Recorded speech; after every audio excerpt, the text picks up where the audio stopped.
Hi, I'm Kent German, Senior Editor here at CNET.com. Today we're taking a first look at the Samsung Impression. It's a brand new phone for AT&T. It debuted at the CTIA 2009 show, and just a few days later we managed to get a review model of it.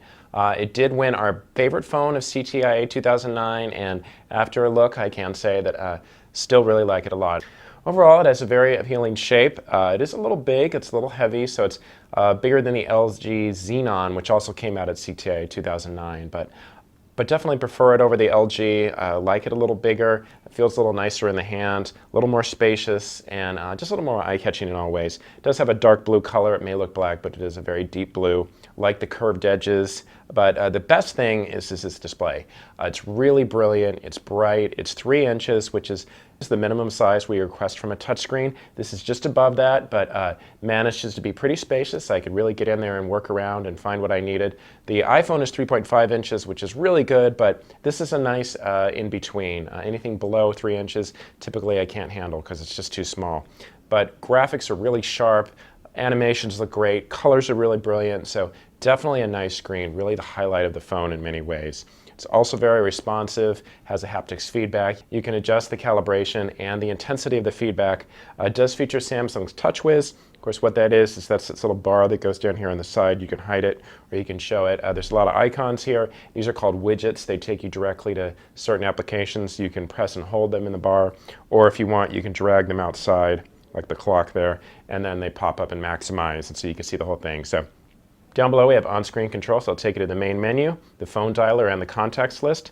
Main menu is pretty simple, just icon-based. It's pretty easy to use. Icons are large. Had no problem going in and finding what we needed. The phone dialer will be your primary interface for dialing numbers if they're not in your contacts menu. I did find that the numbers on the controls were pretty big. There is letters as well, so you can use this to tap out text messages. Not really sure why you'd want to when you have a full keyboard, but the option certainly is available. 3 physical controls down below. You have a talk and power button and a clear key. Here on the side you have a volume rocker. This button will turn on some on-screen shortcuts that will take you to various functions like the phone dialer, messaging, web browser, things like that. Over here on the other side you have a camera button, handset locking switch, so you can press that and the screen will lock up so you don't press anything accidentally. Here in the back there is the camera lens. It is a 3 megapixel camera, which is nice. No flash though, which is disappointing. Also no self-portrait mirror. There's a speaker right above, and on the top of the phone there's the proprietary headset jack charger port. Samsung is getting better by moving toward that common micro USB charger port. So it is disappointing though, we still see the proprietary jack. That means you can only use one at a time, headset or the charger. Of course you can't use your own headset unless you get a adapter. The micro SD slot is behind the battery cover. You don't have to remove the battery as well.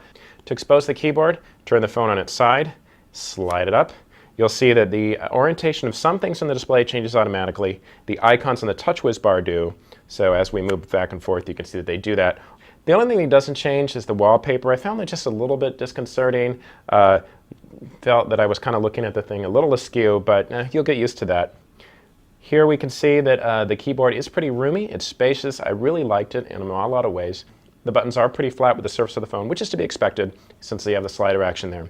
The only problem I had is there are not a lot of shortcut keys, so the only thing is the messaging button down below, but there is the symbol key you can see here, function, shift. Spacebar is just a little bit small, but you know, it's not too bad overall. And there are navigation keys right here for scrolling through the menu. Inside you'll find a lot of multimedia features. There's a 3 megapixel camera, there's cellular video, which is of course AT&T streaming video service. There's AT&T Music, there's also AT&T Video Share, and you'll find AT&T Navigator for turn-by-turn GPS directions. You also find Bluetooth organizer functions, a speakerphone. There's no voice dialing, which I was disappointed by. I felt a phone of this caliber really should have voice dialing. That would be very important. It is a 3G phone, UMTS, it's not HSDPA, but it is quad band, so you should be able to get calls in most countries around the world. So overall, a really good messaging phone. Is missing that voice dialing, and there are some design quirks that I weren't particularly in love with, but if you're looking for a multimedia phone that can send messages to AT&T, this is definitely a great option. Call quality was pretty good as well. The streaming video quality was great, and what I liked about the streaming video quality as well is that it almost takes up the full display, so a lot of times you may see that and it only takes up half of it, so it's nice to see that they take it full advantage. When it is big, the pixelation you can see a little bit, but that's really to be expected on any kind of streaming video phone over 3G. I'm Kent Sherman, and this is the Samsung Impression.